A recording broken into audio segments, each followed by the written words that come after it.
KO Fighting Game Festival, I am joined by the Western Wolves, Ryan Hart, the Middle Eastern Wolf today.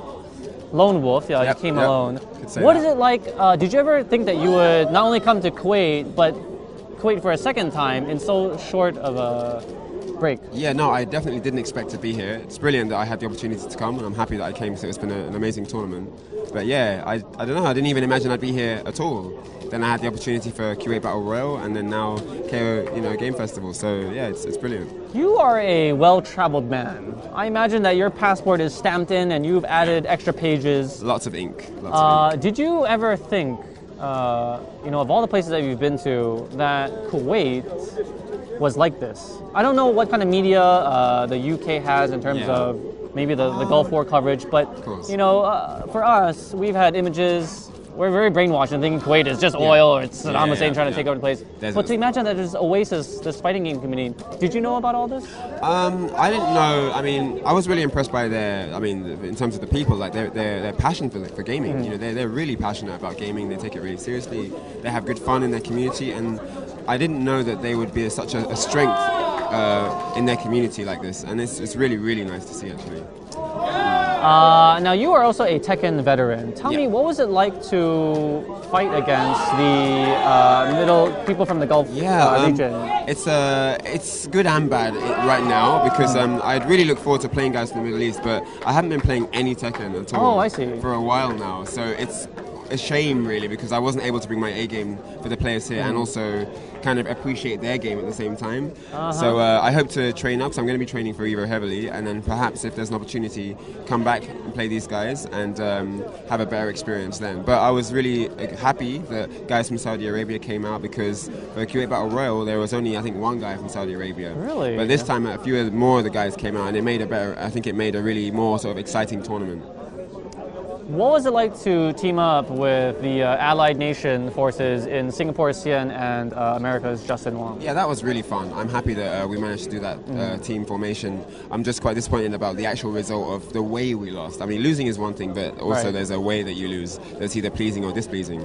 But the actual event, being able to team up with those guys, come down and represent was really cool.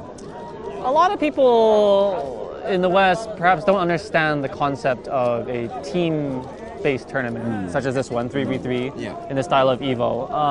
Would you say that the Japanese players have an inherent advantage because they are more accustomed to team-based tournaments? Do you think there's anything of that? I wouldn't say they have an advantage. I mean, we do have team tournaments. We have occasional 2-on-2s, we have occasional 3-on-3s in Europe. Okay. So it's not an alien format for us. We do have it sometimes, but yeah, I guess they are kind of more like they're more fine-tuned in the system of playing team format. But I think that team format is a very good system. It forces you to play your A game immediately, and you don't have. You don't kind of have that second match to fall back on if things don't work out. You have to bring everything to the table right there and then, and that is very good. That is very good for training your mind to be firm always, to be always strong.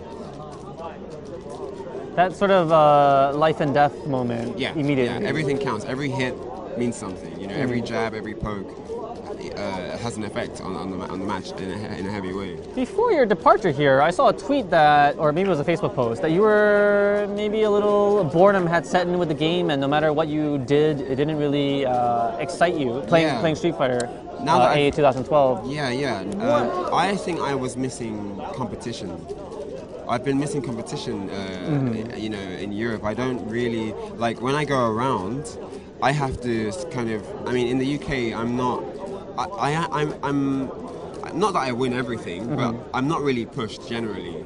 So it can be quite difficult. And I think that, like playing online, I rarely lose online to anyone. So it's quite challenging to find an interest outside of that because essentially losing is where you really learn and level up your game, And without that, it's quite hard to keep up the same momentum within your passion to play the game. So when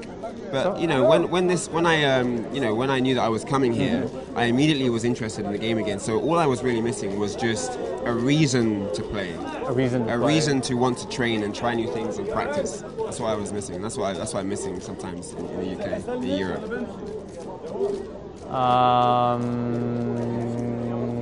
trying to think what I was going to ask you.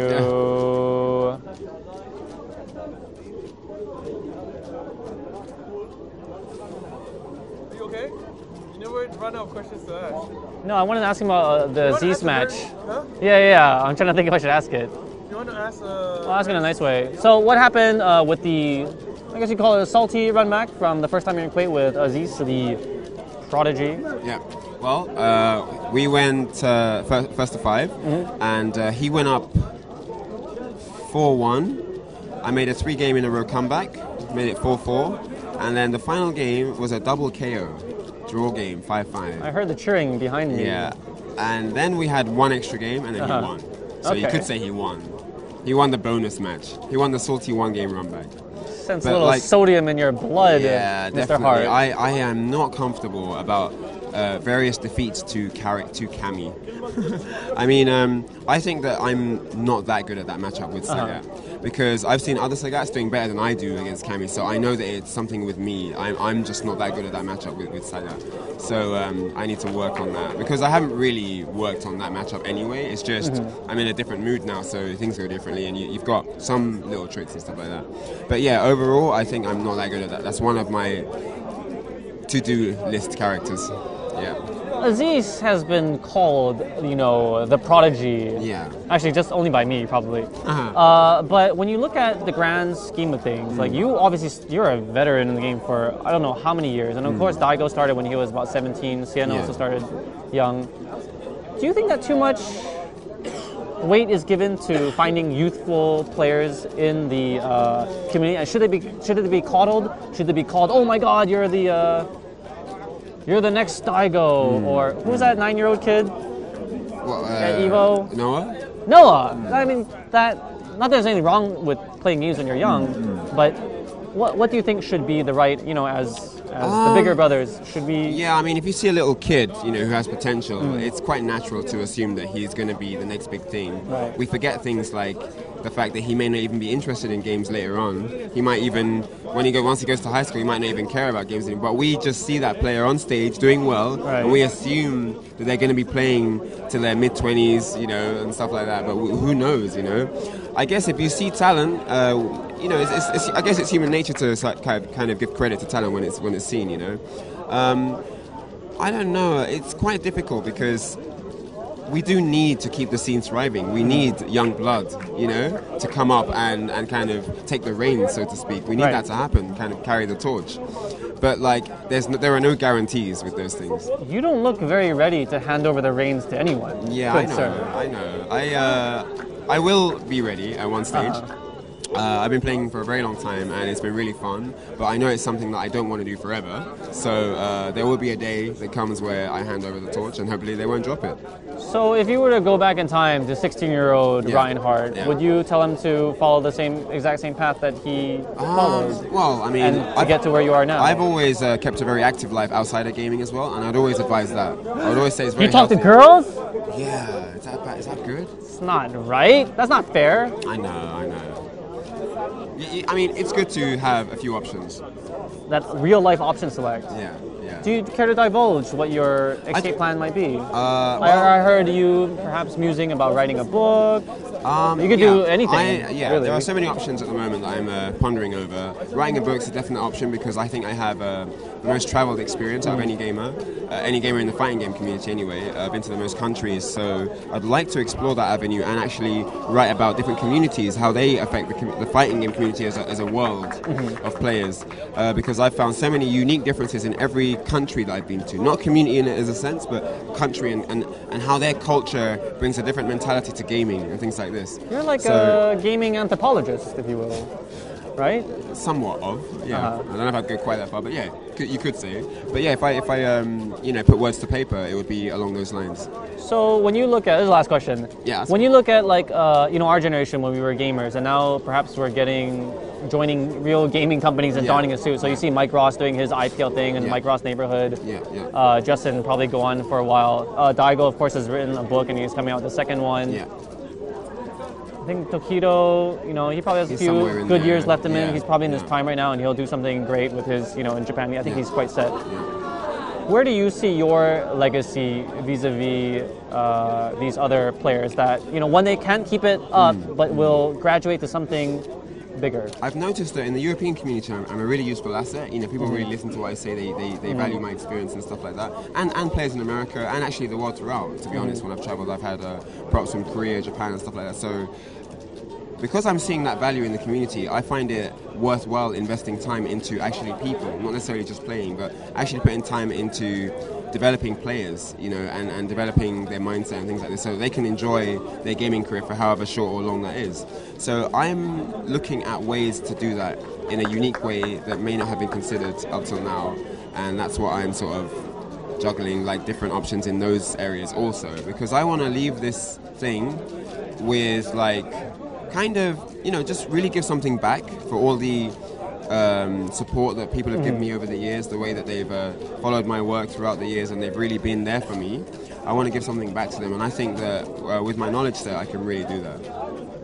Yeah, it's good that you actually have an exit plan.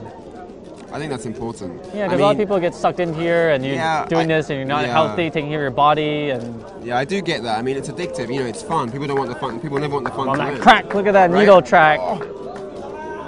You need that fix, right. And the thing is, I appreciate that, but there's more to life than just video games. I know some people might not want to hear that, but they're taboo. It's come out. It's been leaked. But yeah, well, let's just not say that there's only gaming. Let's just say that there's lots of amazing things in life. Whatever you do, there's still other things that you can explore. And I mean, there's so many millions of amazing things that we'll never do before we die in this short life, that it's worth thinking about that when we put time into stuff, because if there are things that you wish you would have done, you might regret it later on. Looking very forward to the next step in your career, whenever that may be, when you decide to put down the joystick and put it away for good. Last thing, anything you want to say to White Tower Kuwait? White Tower Kuwait, thank you for putting on an amazing tournament. It's been great being here. Shout outs to Cross Counter Asia, these guys doing an amazing job. Shout outs to Western Wolves. But yeah, I can't wait for next year, because you said next year is going to be even better, and how do you get even better than this? This was insane. So yeah, thank you. The price of oil needs to go up. Thanks to Quality Net as well. Shout outs to them for sponsoring the event. If it wasn't for them, we wouldn't even be here right now. So yep, thanks guys. Habibi. Thank you.